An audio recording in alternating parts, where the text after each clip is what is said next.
What's going on, everyone? Welcome into the Broncos Breakdown. Today's video is all about trade rumors because the Broncos are not where they want to be right now. And George Paton might consider retooling, right? Resetting a little bit here going into the NFL trade deadline.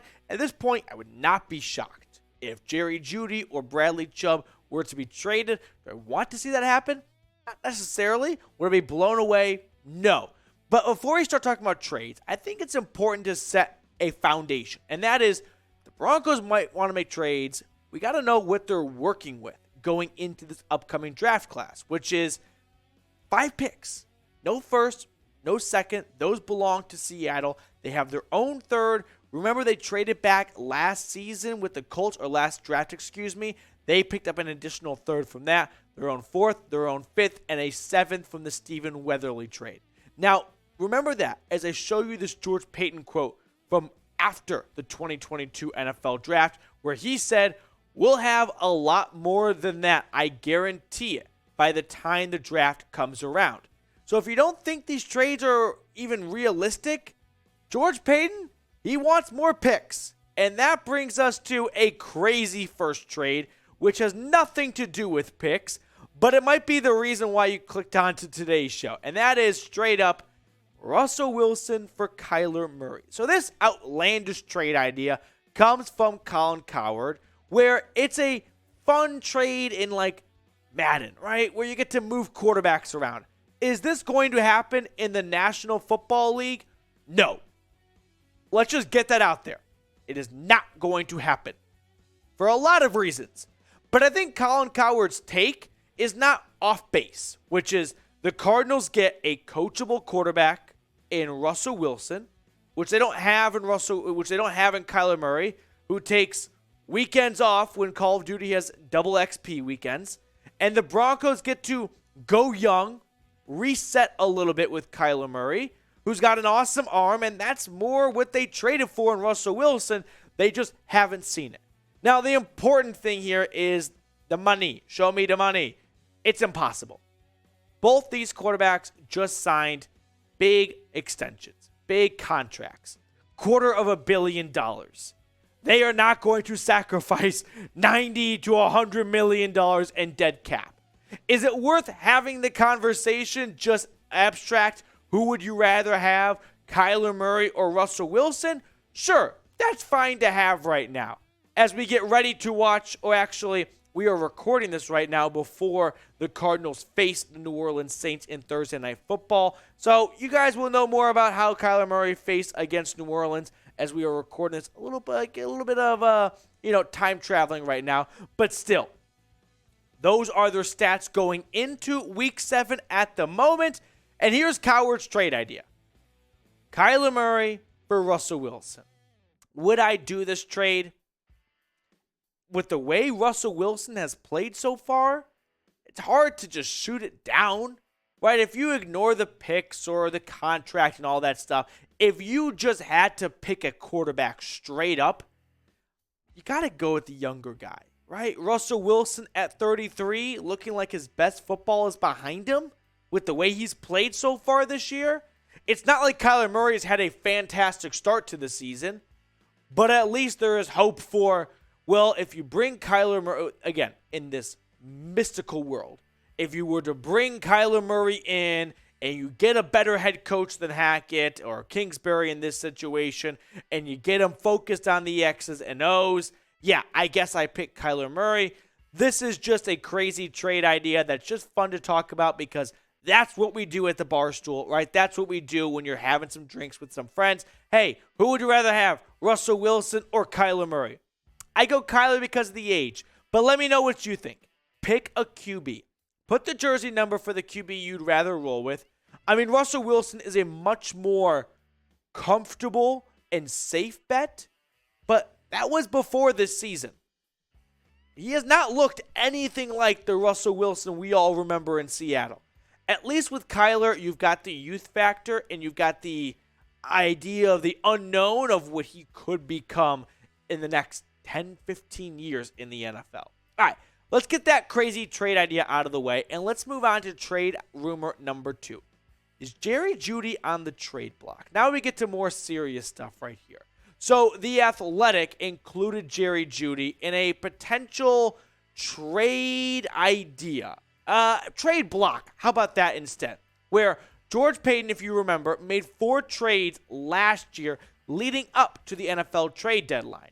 Kenny Young, Stephen Weatherly, Gary Vincent Jr. on trade day going from Denver to Philadelphia. So he is no stranger to making trades. And now we land at the big question. What to make of Jerry Jeudy? Former first-round pick, 15th overall, has not lived up to the hype. No way you dice it, no way you cut it. He just has not. And this year, he's got a touchdown against Seattle, got a touchdown against the Raiders. But I've got some interesting stats and some interesting facts for you guys here because I'm going sour on number 10. Jerry Jeudy in his entire career has never had a 100-yard game consecutively. He's never had 2 awesome straight weeks, in other words.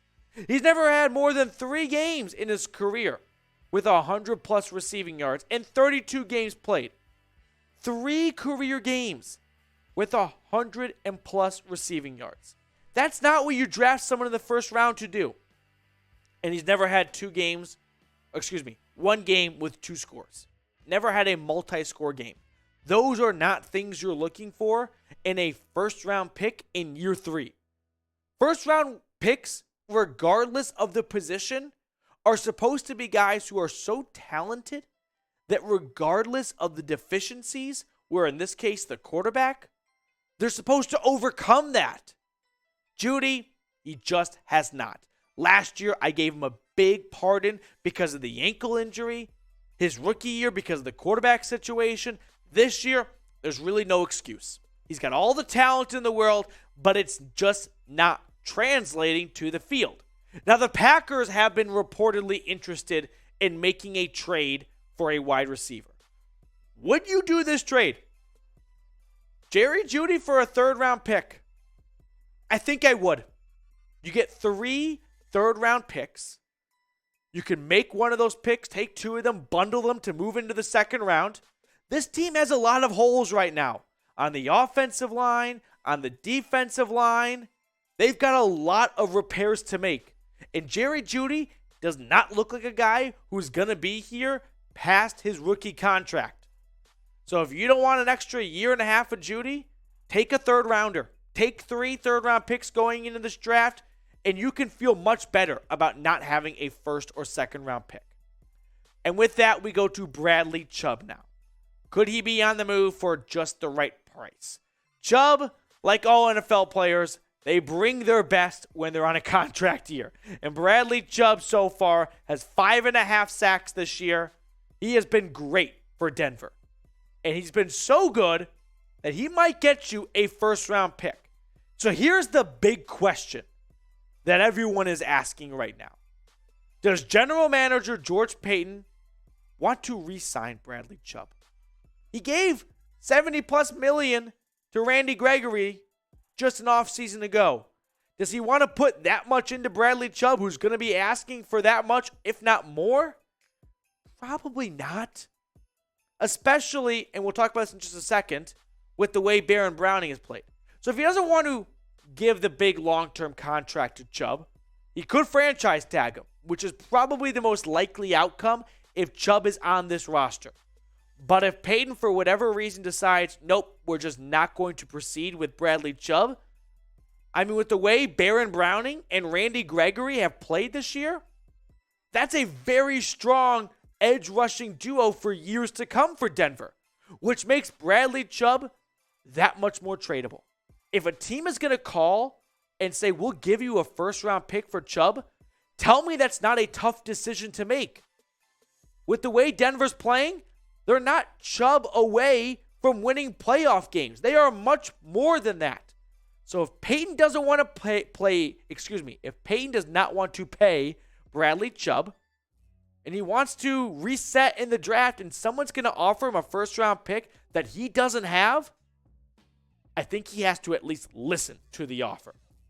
Next trade rumor here, Albert Okwuegbunam, he is gone. He is done. right? I don't see a way Alberto sticks around on this roster after the NFL trade deadline here. Albert O's snaps have just decreased by the week. He had a great week 1 against Seattle, and since then, it's been a roller coaster that's not going up. In week 7 against the Chargers, he was a healthy scratch. Greg Dulcich had a touchdown in his NFL debut. That might as well put a nail in the coffin for Albert Okwuegbunam to stick around on this Broncos team. Eric Saubert's been awesome in his spot. Eric Tomlinson had a great sideline catch against LA. If anyone wants to give you a 7th or a 6th round pick for the 6'5", big, fast-moving tight end out of Missouri, take it. Paton, take it. You only got 5 picks in this upcoming draft. If anyone's calling for a tight end that you are healthy scratching, you take the pick. I know you wanted more from someone than a 7th rounder, but at the end of the day, if he's going to sit on your bench, you take that phone call. And then finally, just Melvin Gordon for anything.